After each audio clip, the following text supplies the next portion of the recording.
In today's video, we're quickly going to pair the DJI Air 2S with the RC remote. So my DJI Air 2S came with this old remote here, but I recently picked up the Mini 3. So what I wanted to do was I wanted to use the RC controller from the Mini 3 on with my Air 2S. About a year ago, I think they made an update so that you could actually do that. I had some issues with connecting it.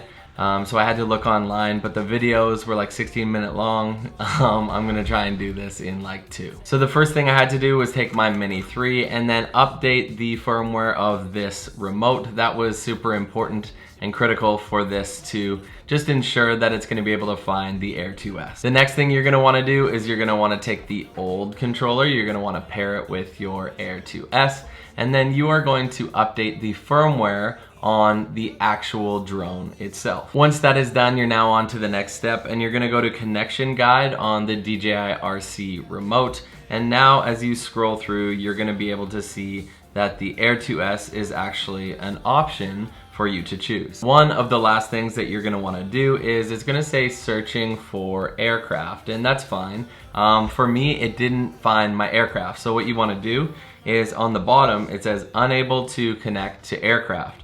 That's okay, just go ahead and click that in blue, and you're gonna enter the pairing process. So you're gonna click pair, you're gonna hear this really annoying sound from your remote, and what you're gonna need to do is while this drone, your Air 2S is on, you're going to then, sorry, let me turn this off. And then while your DJI RC remote is trying to pair and it's doing that beeping sound, on the drone while the battery is turned on, you're gonna click and hold for 4 seconds, then you're gonna hear a sound from the drone. This just means that the controller and the drone are actually trying to pair. And that's literally all it took for me to pair the RC and the Air 2S.